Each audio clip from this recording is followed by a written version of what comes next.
Then I'll come back to you later on.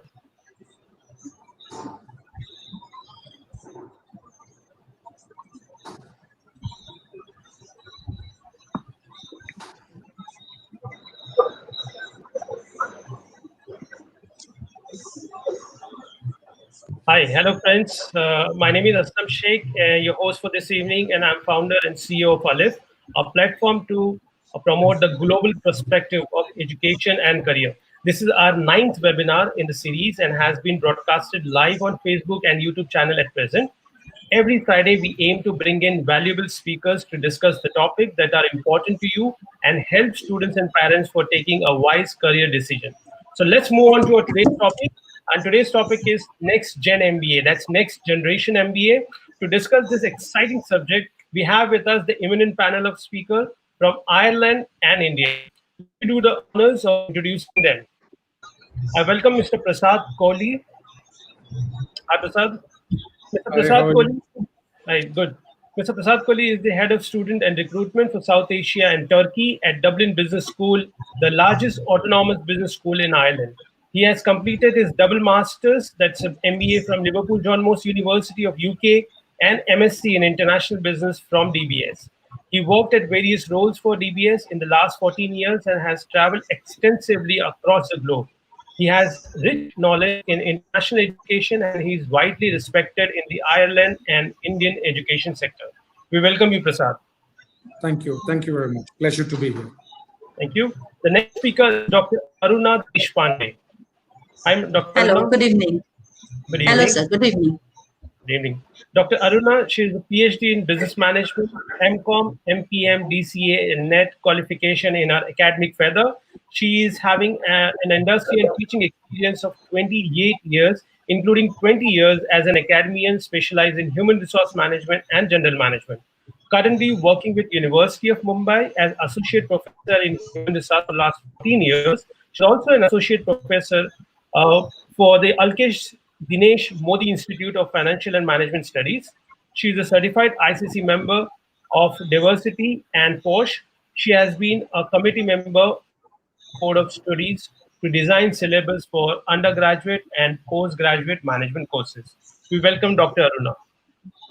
Thank you. Next speaker, thank you. Next speaker is Dr. Shobha A. Menon. Hi, Dr. Shobha. Hi. Good evening. Good evening. Dr. Shobha, she is a PhD in, again, management studies, MA in industrial psychology, and PG in career counseling. Dr. Shobha has a rich experience of over 25 plus years in the education sector. She is currently associated as a principal at Cosmopolitan Valia College. She's also a full-time faculty in industrial psychology with Valia College of Commerce since 1996. Dr. Shobha has presented and published papers on over 20 plus subjects in the area of leadership, psychology, consumer rights, gender-based policy, human rights, and marketing. So I welcome all the speakers for today. Thank you very much for joining us. Thank you. Now, as we know, the subject is Next Gen MBA, what we are going to discuss. And this topic is, what is an MBA and how does it look like? And the students, they all are aspire to do an MBA degree post their graduation. We have got the trend of not only the commerce, arts, or management students going for an MBA, but large number of engineering students, as well as many a times doctors who want to do an MBA. So MBA has been perceived and from the varieties schools of thoughts and from the students from a variety of background. So let's try to dissect MBA and try to see what does that MBA has got to offer us, because many times this question and the very basic question is not been answered, and that's why it looks or it just remains a fancy name just to add to our profile.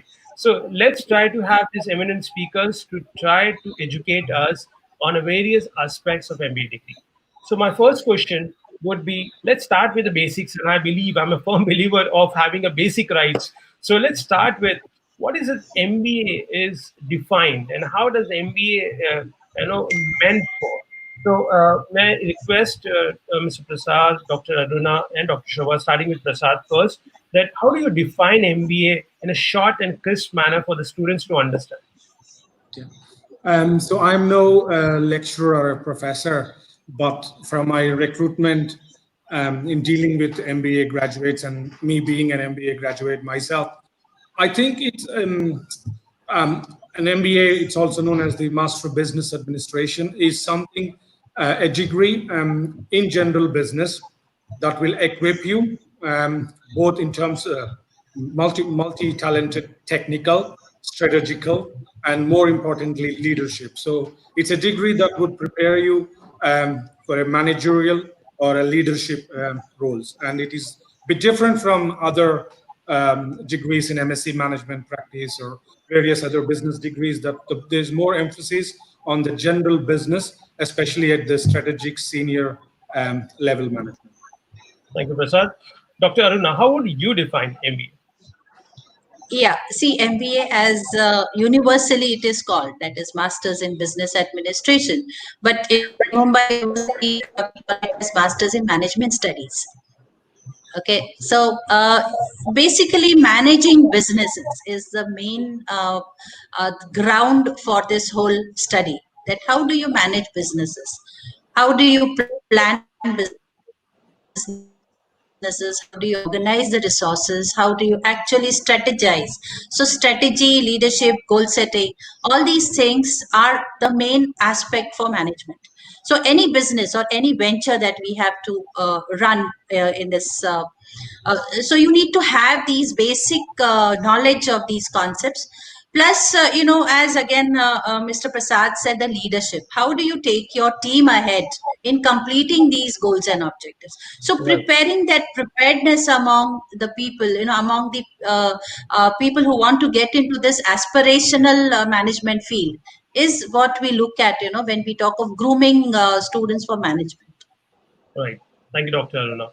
And Dr. Shobha, from your point of view and from the undergrad students' point of view, how do they see and how do you see the MBA looks like? Well, when they look at it, definitely from their perspective, they look at it as a stepping stone to a great career ahead. Okay, because that is at that age, I guess, when you're just passing out of college, what you're looking at is which is the career which can get me good money and a good position, because that's what's very important today to young people. So they look at it like that. But I would say that what is more important is, as Aruna madam put it, the holistic perspective that MBA gives you. Because what happens is when you do only engineering, you may know only the technical aspect of something. But if you have to run your own manufacturing concern, it's not enough to know how to manufacture that. You have to know how to market it. You have to know how to get the resources. So that holistic perspective, that is what basically MBA brings to the front. Very well summarized, I guess. To start our first introduction of MBA. Now, Prasad, you represent Dublin Business School of Ireland. It's one of the largest autonomous business schools, and I'm very much excited to share that you have got more than 8+ specializations. So Yeah. let's talk about it. And how does the specialization in the MBA, Yeah, help students to move Yeah, further? I get this question every time. I people say we never heard a different MBA. How come a specialization comes? So it's an age-old thing which kept evolving, as you said at the beginning, that it's a 19th, 20th century degree.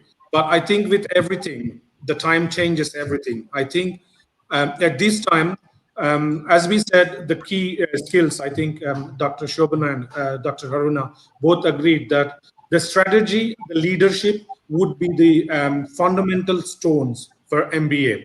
But those are not enough, Asslam or anyone who is listening, at this age and time of whatever we are witnessing.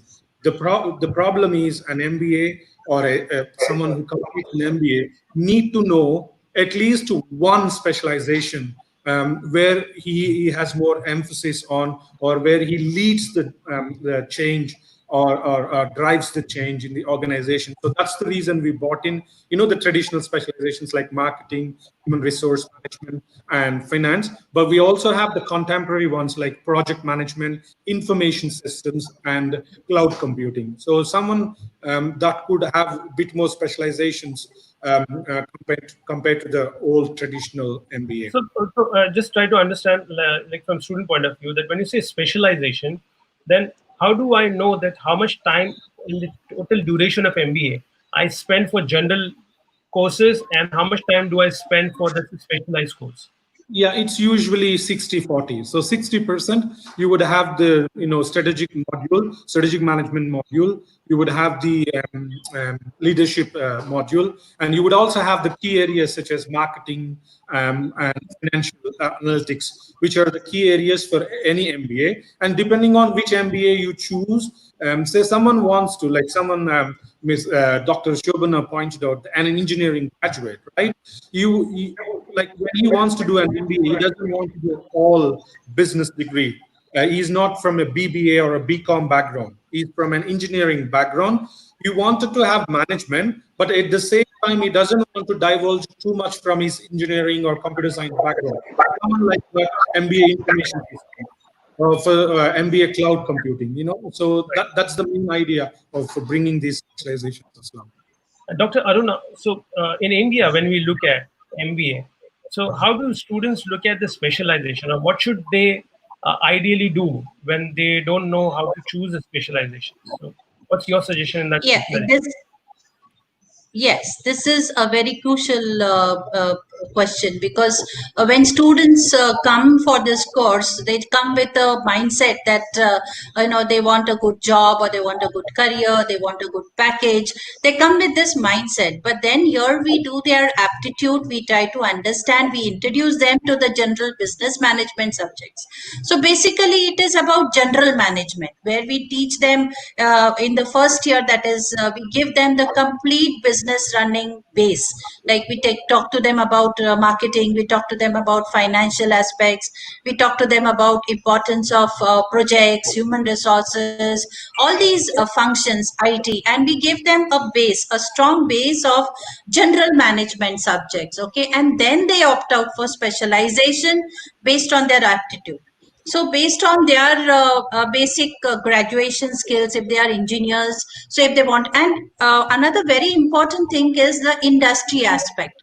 At this MBA level, this is a level from which they will jump to the industry directly.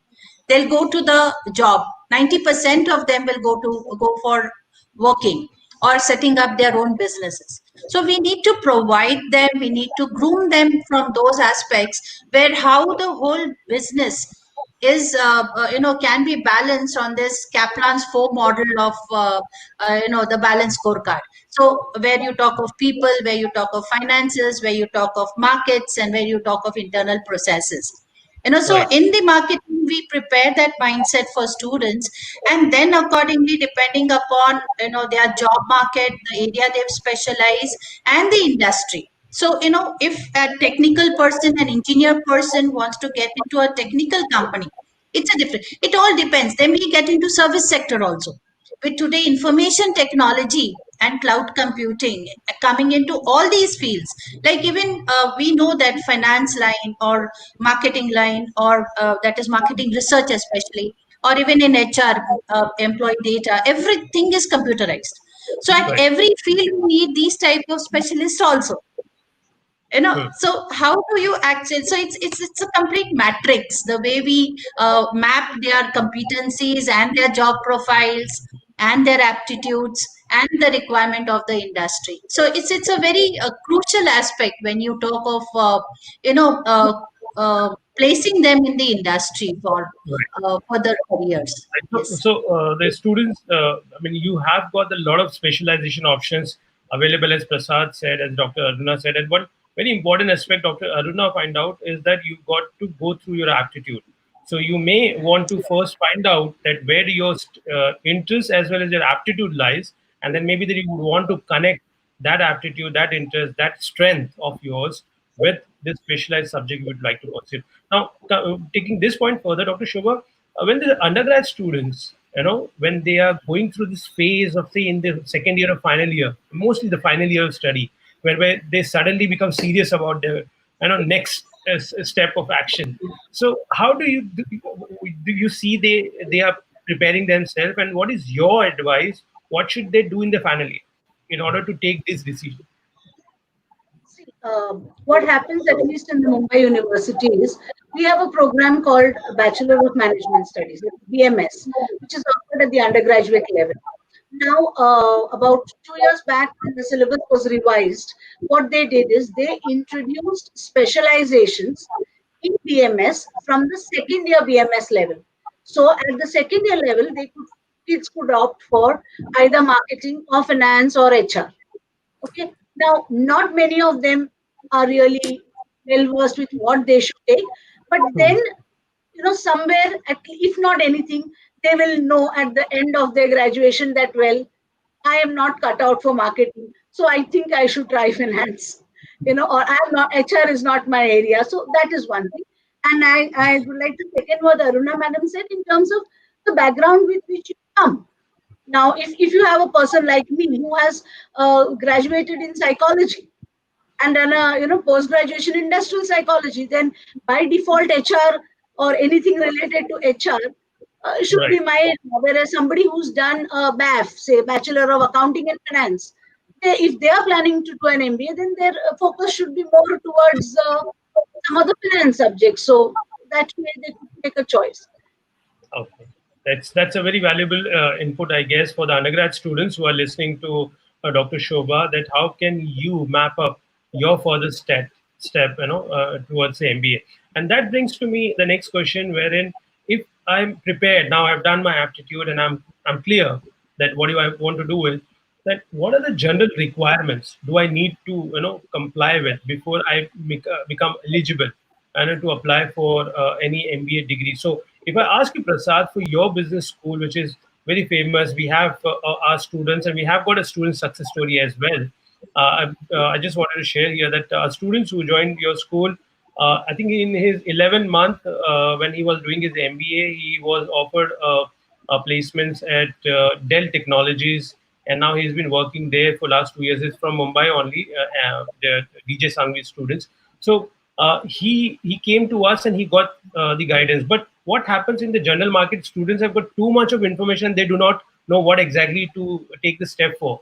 So, what are the requirements for anybody who wants to come to your school? Say, for example, that he needs to comply with.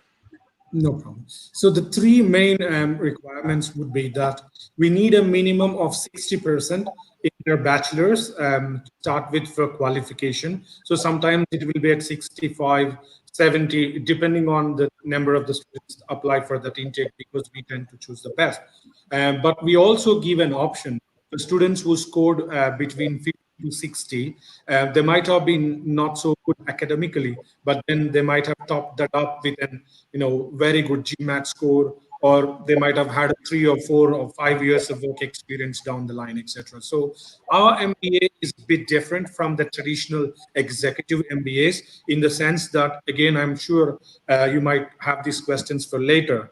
I don't want to jump in and answer them now itself, whether freshers are accepted Right. onto the MBA or with work experience. We'll deal that later anyway, but we do accept both sides to it, because our MBA is a corporate model MBA. So wherein is it that if you saw a company and you have real company, you have junior managers, senior managers, middle level managers, entry level jobs, etc. So we wanted to reflect a class which is a replica of a company, wherein someone is with 0 years of work experience, someone with 6 months, someone with 1 year, 2 year, 3 years. So we have students with 0 years of work experience up to 12 years of work experience on our MBA. So it is just a replica of the company. So our requirements are a bit different. So as long as you have 60% or with 50 to 60% with good GMAT scores or good work experience on the academic front and the work front. And as per, it's an international study, so you need to have IELTS or Pearson test of English. So if it's IELTS, you need minimum 6 bands overall with no band less than 5.5. And if you're doing PTE, Pearson test of English, it will be 52. And if you're doing TOEFL, it will be 80. So those are the two pre-requirements. The third one, I did not forget, will be your statement of purpose. The statement of purpose is the very key in our application. Why do you want to do an MBA? Is it because Right. your breast did it? Is it because someone, your neighbor did it, or what motivates you to do an MBA? Right. Thank you very much, Prasad, for educating on that. Dr. Aruna, would you like to give us a general perspective about doing MBA in India? That if the student wants Yeah, to do it, then what are the sure. requirements? Yes, ma'am. Yeah. So in India, we again have different levels of doing this master's in management program. In India, we have the topmost, that is the IIMs, that Right. is Indian Institute of Management, the 20 IIMs all over the country, for which they are qualifying examination, they have to give the CAT, yeah, Common Aptitude Test. Okay, Right. then we have the top ranked another B schools, that is the ZAT, or private universities like Symbiosis or NM, where they have their individual aptitude test. Okay, Right. then whereas every state university has its own MBA. Okay, and in India, another very important accreditation that is required for having an MBA course is the AICT, All India Technical Education Approval. The AICT approval. So all the institutes which are running the MBA program, or only the PGDBM program, which are recognized by the AICT and the UGC. So these UGC and AICT in India are the two major governing bodies. Okay, they are. We need to take sanctions from them to run any course, so that then these type of courses are recognized all over for further studies or even in abroad for further education. So UGC recognized. So as far as the IIMs go, for as I said, it's the CAT and the eligibility, which is well defined based on merit, experience, and the CAT scores. And then every institute conducts its own GDPI. Of course, experience and merit 100% matters. Whereas in state universities, it is we have a common entrance test, that is a CET conducted Mm-hmm. all over the country, where like in Maharashtra, we conduct this CET conducted by the Directorate of Technical Education. Here we have admissions as per the All India also, because it's an all India test. Right. Here again, the minimum criteria we have 50% and 45% according to the graduation marks. Minimum requirement for qualifying in this test, in this entrance exam, for being eligible to take this entrance exam. And then these CTs are conducted all over India, and then admissions are taken, like all India ranking is done, plus home university students, other than home university students are also there. So there is a bifurcation where we cater to all India according to the social structures also. Right. So the Very well. admission process here, yeah, Yeah. is very well defined. Right. So good. So the students, you have got the abroad requirement already listed out. You have got India, but India we have got a different system as per the national exams, as per the state level exam, as per even the college-wise exam. Some colleges would want to take their own test, in order to accept you for the admissions. Now that brings me to the next point, Prasad. That many times students are in these two minds, and whether to go for an MBA after the graduation, or Yeah, take some work experience and then go. And there are different point of view. There's no, I believe there's no right or wrong answer. It's just a different point of view. So, but before coming to you, I just wanted to have a foundation prepared by Dr. Shobha, that because the undergrad students are usually in this set of mind, how do you see that, what are the challenges they face when they want to address this particular question? And then I'll come to Prasad and Dr. No, no. Yeah. Yeah, this is definitely a dilemma they are in when they are in their TY.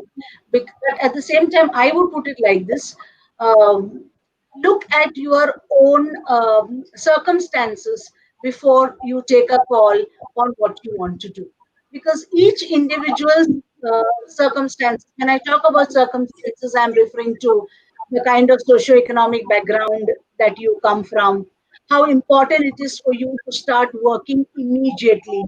These things also, see, let's be very practical, these things also make a lot of difference in the long run. So, therefore, uh, the way I look at it, both are fine. You could pick up a job, but what is very important is to not to lose sight of your long term goal of doing an MBA. let us see what happens.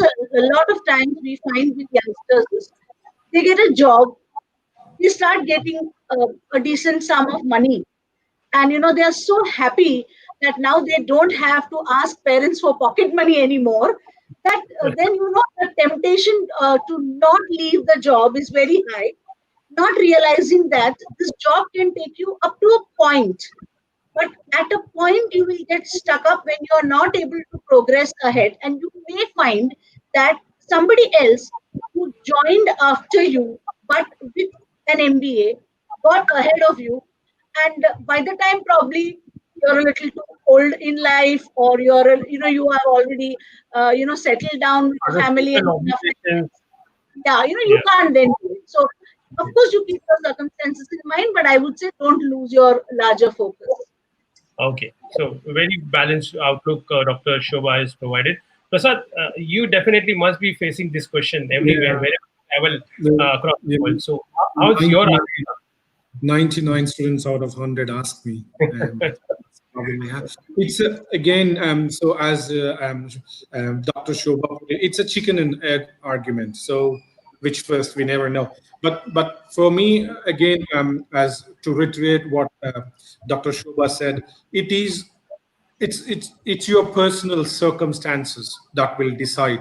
It will decide by the person, and the time that that person living in. So from there are both sides to it. The first side, the traditional side, is that you get to study, you get to work about 5 years, 6 years, and then you want to have big career jump in your next role or the same role that you're doing. Then, or you want to set up your own business. So then you need a overall business administration degree, and then you go do it. But slowly, very steadily over the last 10 years, something that is catching up, and I'm sure Dr. Shobha has witnessed from undergraduate student, is why wait until 6 years to get a jump on my role? Why wait until 6 years? Why can't I do the MBA now and then head start heavily? Instead of starting at junior level, I straight away got it. Like those guys that Dr. Aruna was mentioning from IIMs, ISBs, etc. They wouldn't have time to start at a junior level, process through 6 years, 7 years down the line. And they would straight away go become a bank manager, straight away, investment fund broker. Some of them have startups, So there are both sides of the argument, chicken and egg argument, but then it is up to that personal, social, economical circumstances that should be the defining. And whenever student asks me that question, I said, don't read Google, don't ask anyone. Sit, look at the mirror and ask, is it possible for me at a personal level? What is that drives me to do an MBA? At an economical level, is it affordable that I do an MBA now? And at a social level, what level of the thing that I want to achieve, and where I want to see myself in 3 years, 4 years, 5 years? Right, right, right. Well said, Prasad. Yes, I'm Doctor not Arun. going to be, yeah, this is some area where you can't give a conclusive answer. So don't get me wrong when I'm trying to balance both, but I think that's the way it is. And that's Absolutely, absolutely, precisely our MBA. absolutely. Dr. Aruna, how do you see this dilemma of choosing MBA? After graduation or after. Yeah. Yeah, what happens is, see, now I being in this line of teaching for MBAs, and I'm being from the university, I get a lot of counseling. I do a lot of counseling, a lot of students, relatives, neighbors, everybody keeps coming, ma'am, what do I do? But I find, there are some, one segment of students who are very focused. They're very much, conscious about what they want in life. Right, The IITs, the IIT people, they will say they're very focused. We'll take some experience and we'll go to IIMs, or we'll go to the IIT MBAs. So, their career graph is all focused. And they know like how they are supposed to assemble all these resources, and their parents are also equally involved and responsible for it. Yeah. right, So this one segment I have come across very focused, and they decide strategically, okay, 2 years after my engineering I'm going to work. After that, I'm going to, if I get into IIMs, I'm going to go, or if I get into a good university in US or wherever they are aspiring for, or Harvard or Oxford, they go. So now these people, so that's one segment. So here we need to actually, as again all of them said, that they need to reflect on their own economic state and their own.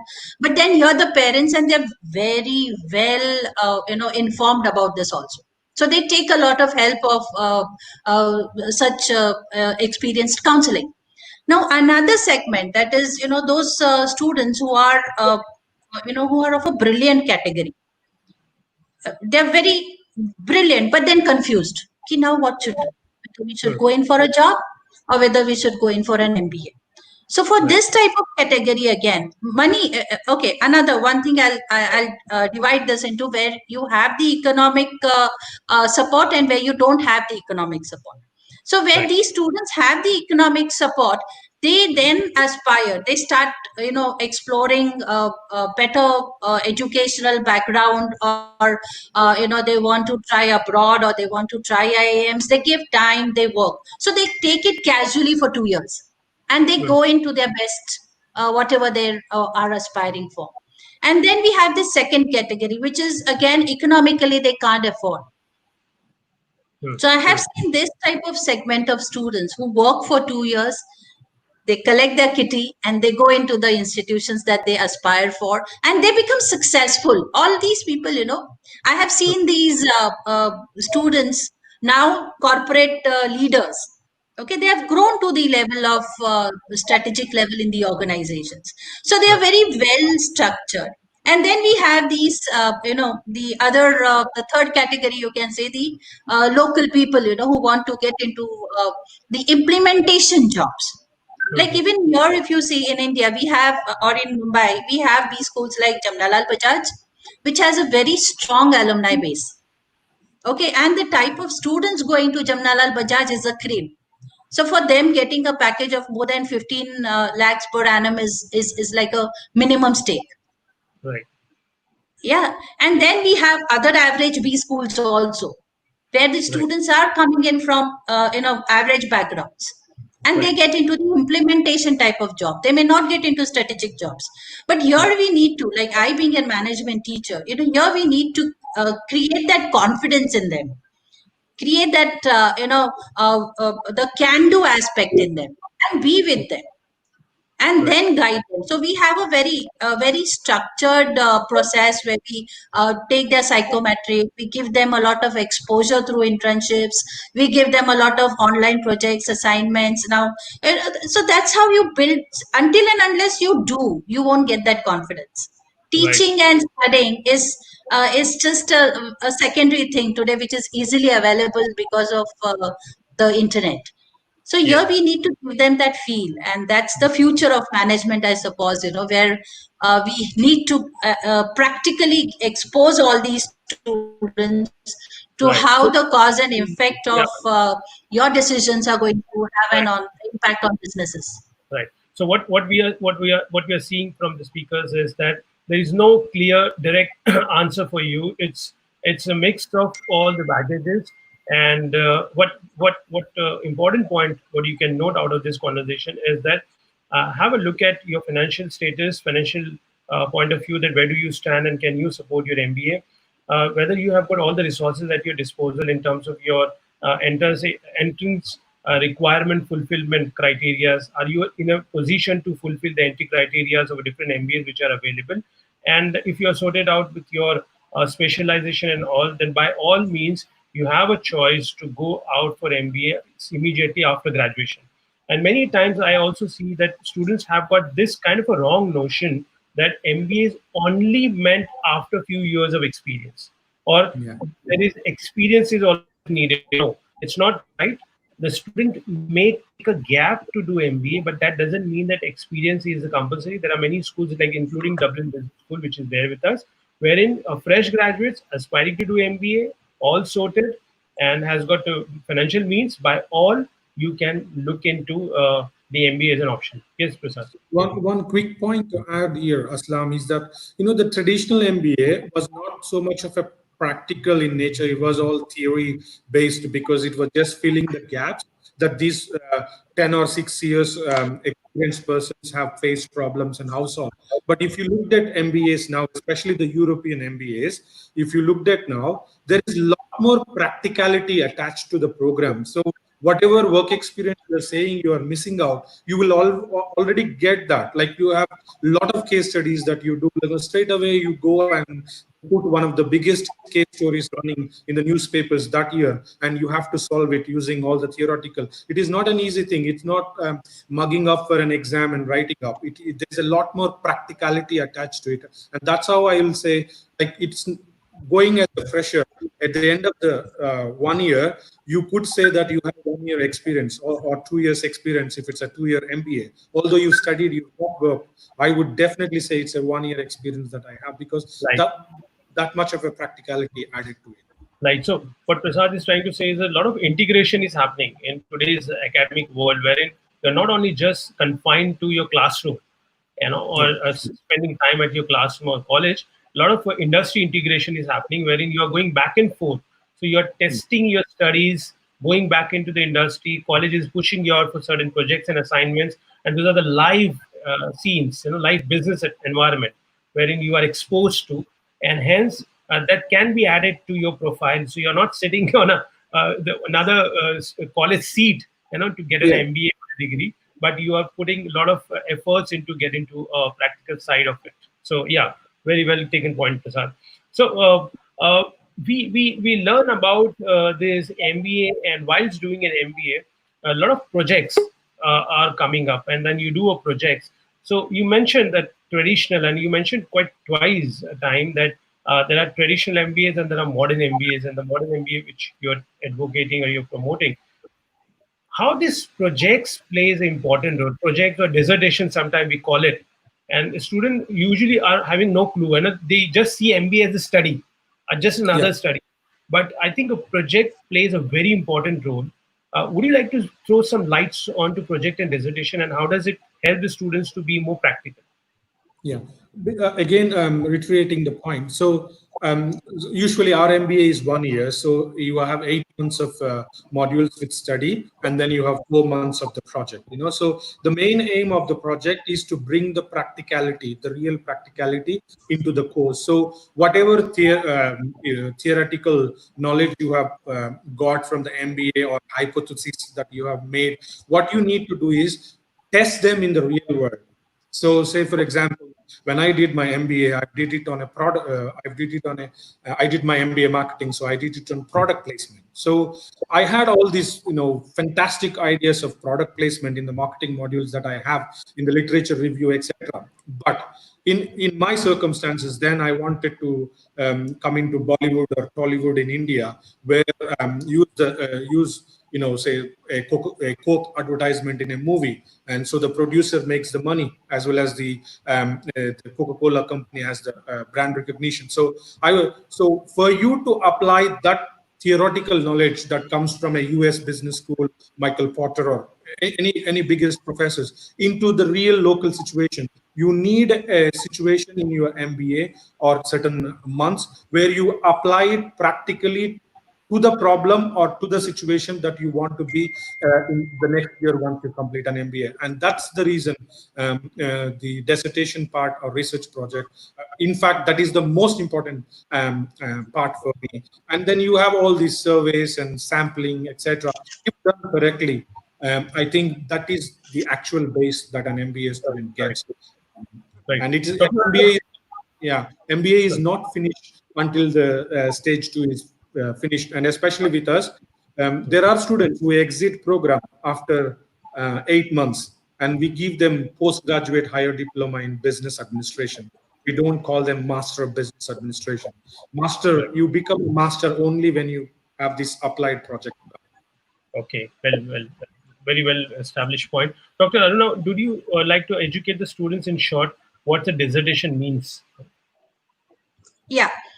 In our Mumbai University, project dissertation plays a very important role, because we have this 2 years program with us, where from the first year to second year, we have students going in from first year to second year.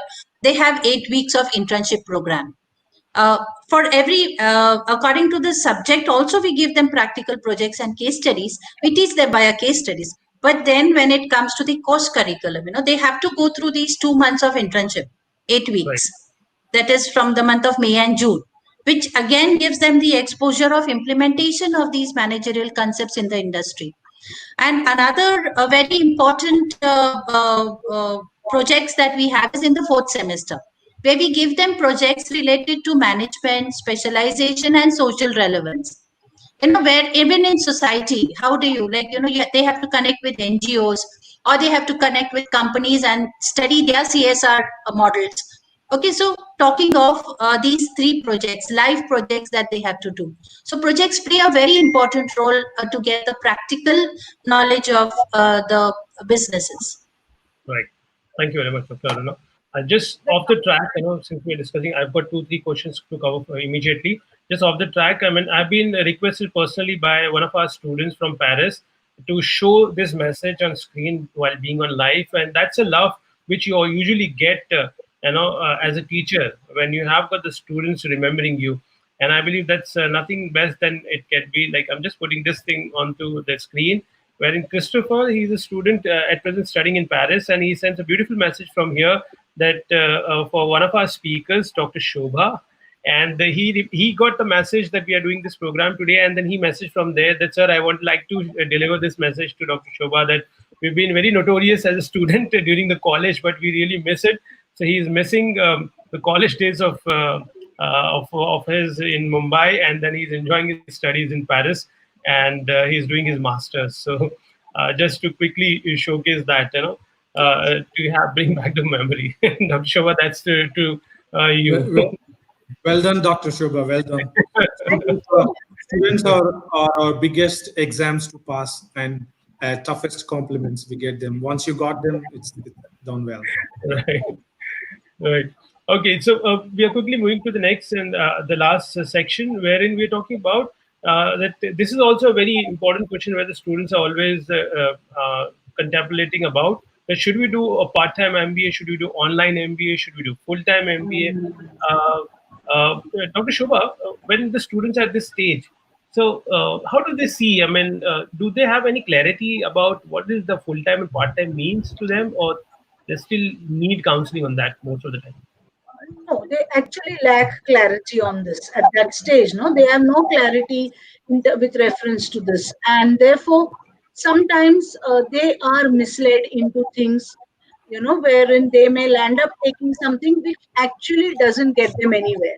See, one thing that people must realize is that if you want to gain from an MBA program, or for that matter, any program, one has to really get into the field. So learning something online or will not really help you unless it is coupled with some kind of internship, practical training, because that is what distinguishes this program from Right. any other postgraduate program, from any other master's program. So that should be there.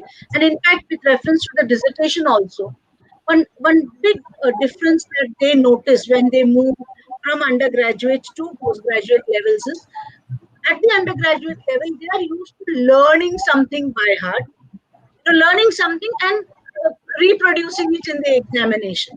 Right. A lot of them don't have the skills to analyze something.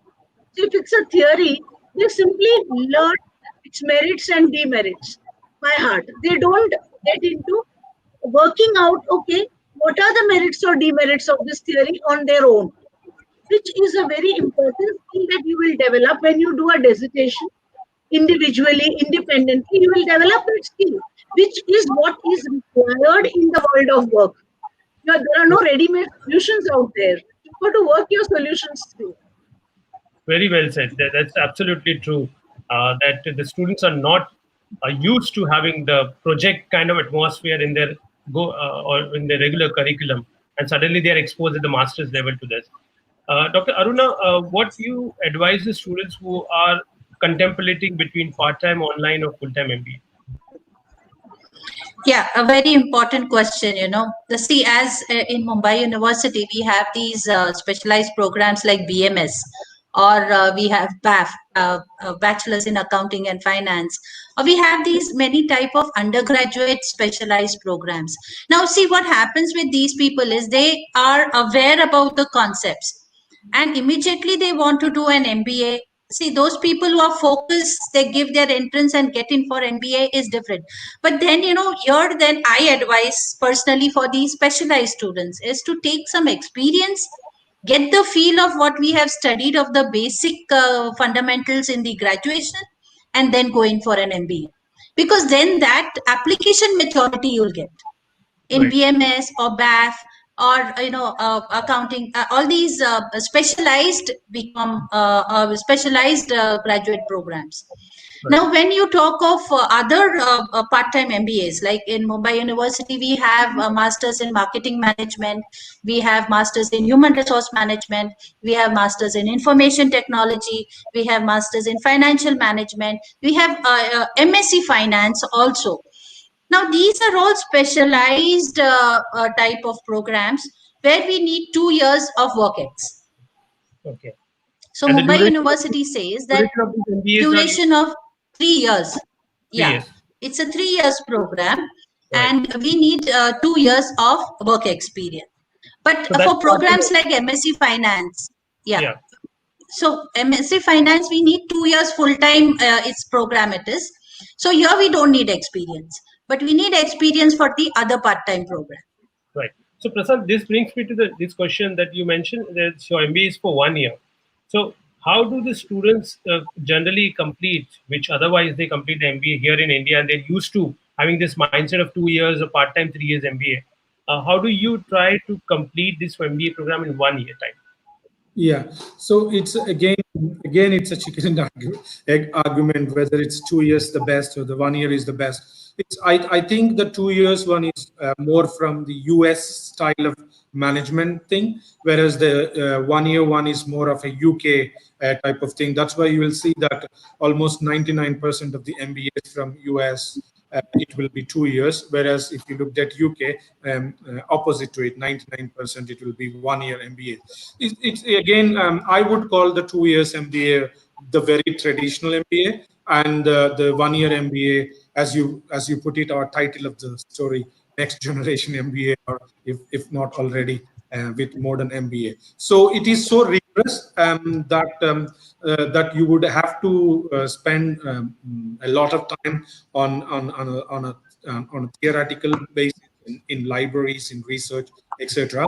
As long as I would say for students, as long as whenever you do it, whether it's 2 years or a 1 year MBA, as long as you feel comfortable that that you will be able to put that effort in the 1 year, and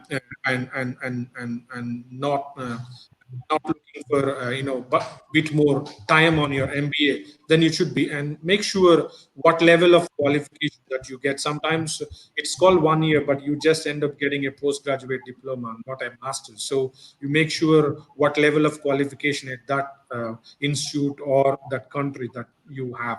Otherwise, for someone who wants to get quickly into the corporate world, I think 1 year MBA is suggestible. There are some people who want to go to researchers, and like Dr. Shobana or Dr. Aruna, who want to spend more time on academics side of the program. Then I would say 2 years would be ideal for them.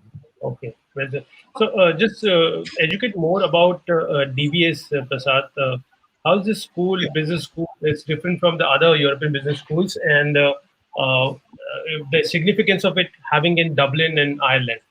Yeah. So we are proud to have the name Dublin Business School because that is your we that's the title we got with suggestions about 45 years back. Now, so what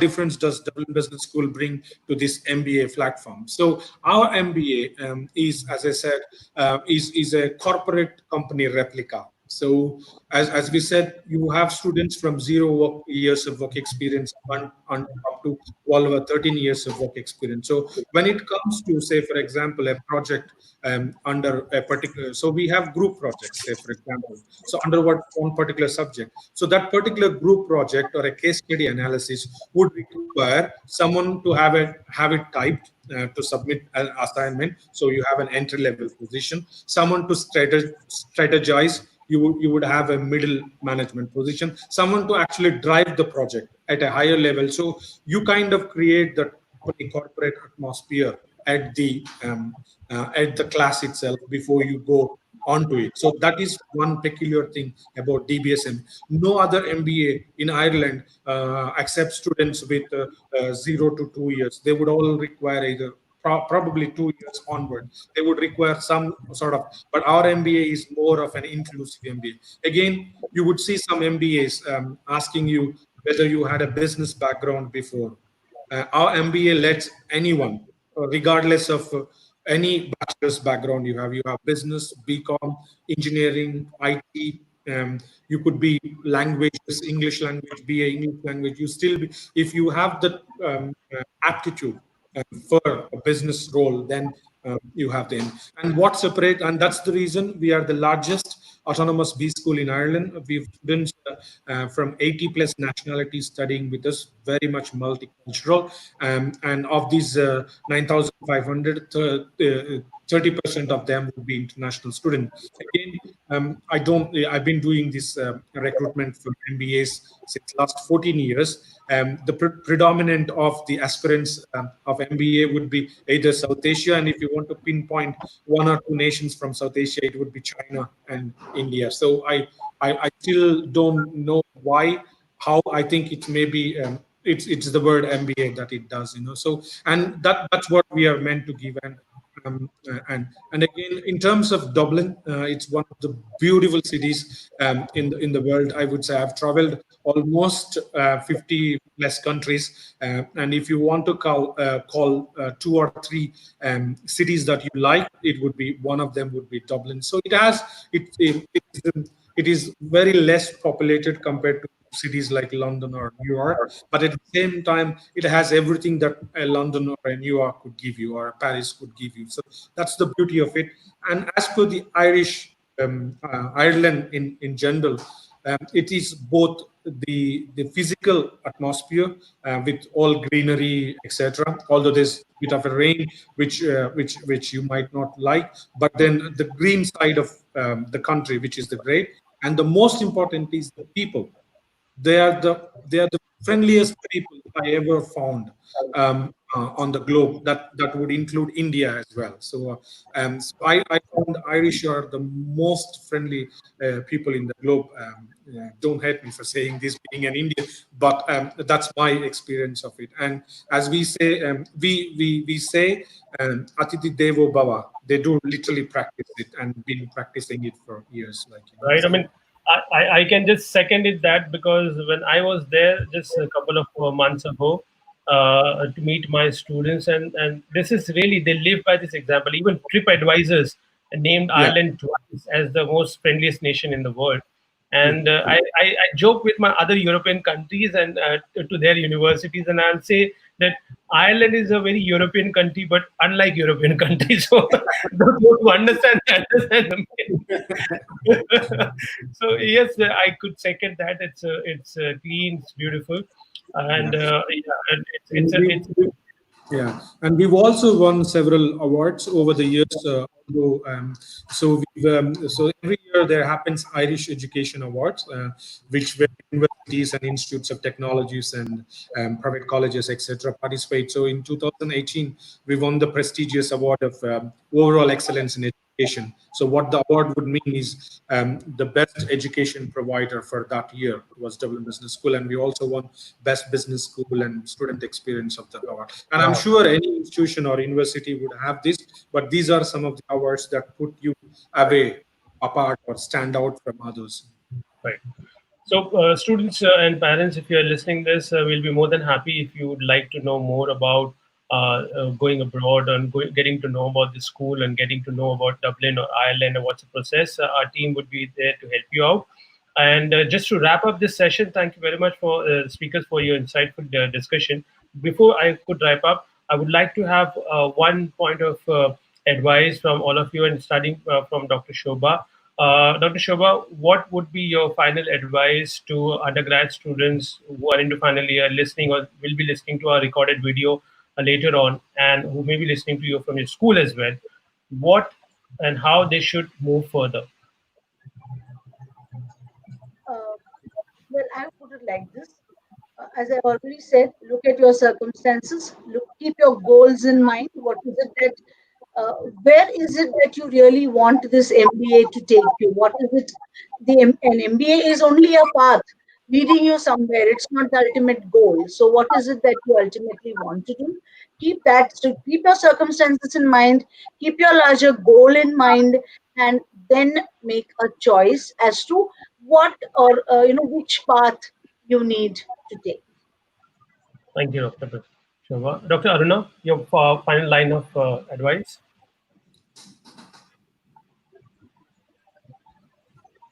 Uh, from my side, I would say that we have to be focused, no doubt.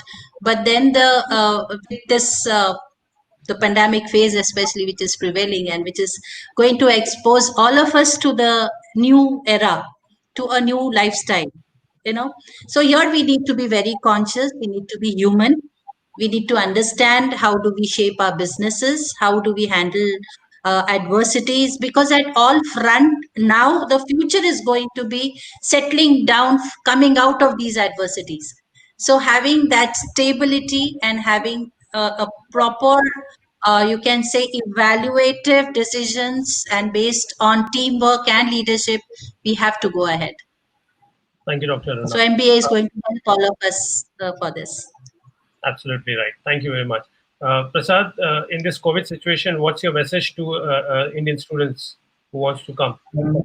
So especially with Ireland, Ireland has there are some great countries like New Zealand which have already shown the way with almost zero cases. So Ireland has been on the forefront, and as by the OECD countries, Ireland will be the only country probably that would get through this as quickly as possible and come back to normal economic life. And that is one of the fantastic achievement that Ireland and even WHO has recognized Irish plans. And Ireland is in the fifth stage of the exit plan, which would mean the country will be open straight away, and from 1st of August even the colleges and schools are getting reopened. So for me, it is Ireland is more safer now comparing to whatever is happening in India, because I think we are about 2 or 3 weeks. The wave of corona hit us 2 or 3 weeks, or even 1 month later than these countries. So if you're looking to go to Ireland or anywhere in Europe, I would say nothing to worry. As long as the international flights operate, you would have equally better opportunities or compared to what it is in India. So the countries are taking care of their international students, and so don't be worried, because if you're worried and sitting at home, you would be wasting your time. You would have to go into it, of course, with all the safety features that both the governments advise you. But it is not a time to sit at home and think about how this is going to affect our lives. It is going the extra mile with all the precautions and do whatever it takes you to achieve the goal of Right. year or any. Yes, thank you, Prasad, for updating us onto the current situation. And it's really pleasing news coming out from Europe and from New Zealand that they are opening up. We had the conversation last week from the with Swiss Consul General. He was our speaker, and he was also saying that Switzerland has opened up the gates as Ireland is doing, and that's a good news, and that's great news for India to follow and look forward to have a better world enter into. So, friends, we are happy that we had such a beautiful conversation dissecting the MBA degree and MBA options, and your mostly asked question to be answered by these eminent speakers. They're also available at their disposal for their counseling, for guidance. And I would just thank you for joining me today. It was truly a wonderful session which we had on Next Generation MBA. If any of our listeners seek further information, please feel free to contact us or our helpline, which I'm just floating it here in front of you, or you can also go through our website and just place an inquiry, and we'll be more than happy to guide you, and my team would be there to suggest and support you. We'll be back again next week with another interesting topic and some amazingly talented speakers enlightening you on the subject that matters to you the most. My name is Asslam Shaikh, and I would like to say stay safe and stay excited. And once again, thank you all the speakers for joining us today. Thank you very much. Thank you Thank very you. much. So nice of you.